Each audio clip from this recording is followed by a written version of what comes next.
വിശുദ്ധ പൗലോസ് ശ്ലീഹ കൊരിന്തോസുകാർക്ക് എഴുതിയ ഒന്നാം ലേഖനത്തിൽ നിന്നുള്ള വായന 10-ാം അധ്യായം 1 മുതൽ 13 വരെയുള്ള തിരുവചനങ്ങൾ. സഹോദരരെ, നമ്മുടെ പിതാക്കന്മാരെല്ലാവരും മേഘത്തണലിൽ ആയിരുന്നുവെന്നും കടലിലൂടെ കടന്നുവെന്നും നിങ്ങൾ മനസ്സിലാക്കണമെന്ന് ഞാൻ ആഗ്രഹിക്കുന്നു. അവരെല്ലാവരും മേഘത്തിനും കടലിനും സ്നാനമേറ്റ് മോശയോട് ചേർന്നു. എല്ലാവരും ഒരേ ആത്മീയ ഭക്ഷണം കഴിച്ചു. എല്ലാവരും ഒരേ ആത്മീയ പാനീയം കുടിച്ചു. തങ്ങളെ അനുഗമിച്ച ആത്മീയ ശിലയിൽ നിന്നാണ് അവർ പാനം ചെയ്തത്. ആ ശില ക്രിസ്തുവാണ്. എന്നാൽ അവരിൽ മിക്കവരിലും ദൈവം പ്രസാദിച്ചില്ല. അവരെല്ലാം മരുഭൂമിയിൽ വെച്ച് ചിതറിക്കപ്പെട്ടു. അവരെ പോലെ നാം തിന്മ ആഗ്രഹിക്കാതിരിക്കാൻ ഇത് നമുക്ക് ഒരു പാഠമാണ്. അവരിൽ ചിലരെ പോലെ നിങ്ങൾ വിഗ്രഹാരാധകരാകരുത്. തിന്നാനും കുടിക്കാനുമായി ജനമിരിക്കുകയും നൃത്തം ചെയ്യാനായി എഴുന്നേൽക്കുകയും ചെയ്തുവെന്ന് അവരെപ്പറ്റി എഴുതപ്പെട്ടിരിക്കുന്നു. അവരിൽ ചിലർ വ്യഭിചാരം ചെയ്തതുപോലെ നമ്മൾ ഒരിക്കലും വ്യഭിചാരം ചെയ്യരുത്.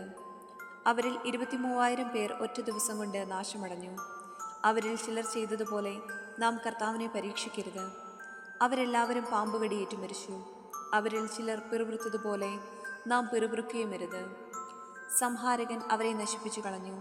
ഇതെല്ലാം അവർക്ക് ഒരു താക്കീതായിട്ടാണ് സംഭവിച്ചത്. നമുക്ക് ഒരു പാഠമാകേണ്ടതിന് അവയെല്ലാം എഴുതപ്പെട്ടിരിക്കുന്നു. യുഗങ്ങളുടെ അന്തിമഘട്ടം നമ്മിലാണല്ലോ വന്നെത്തിയിരിക്കുന്നത്.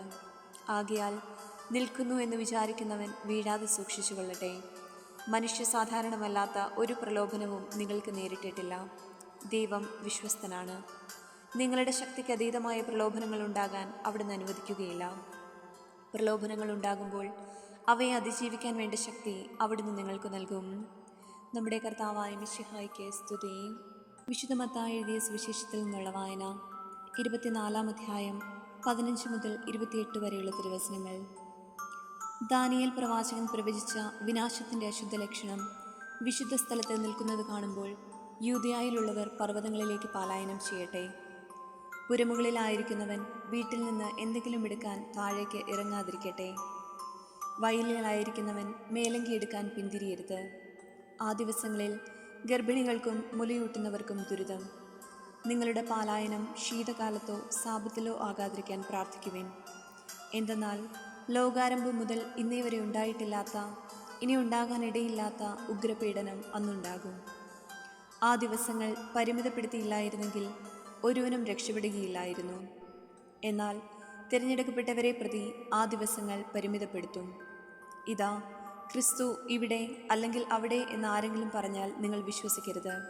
കാരണം കള്ളക്രിസ്തുമാരും വ്യാജപ്രവാചകന്മാരും പ്രത്യക്ഷപ്പെടുകയും സാധ്യമെങ്കിൽ തിരഞ്ഞെടുക്കപ്പെട്ടവരെ പോലും വഴിതെറ്റിക്കത്തക്ക വിധം വലിയ അടയാളങ്ങളും അത്ഭുതങ്ങളും കാണിക്കുകയും ചെയ്യും. ഇതാ, ഞാൻ മുൻകൂട്ടി നിങ്ങളോട് പറഞ്ഞിരിക്കുന്നു. അതുകൊണ്ട് അവൻ മരുഭൂമിയിലുണ്ടെന്ന് അവർ പറഞ്ഞാൽ നിങ്ങൾ പുറപ്പെടരുത്.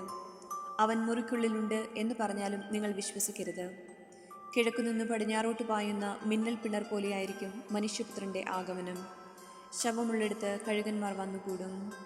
നമ്മുടെ കർത്താവായ മിശിഹായ്ക്ക് സ്തുതി.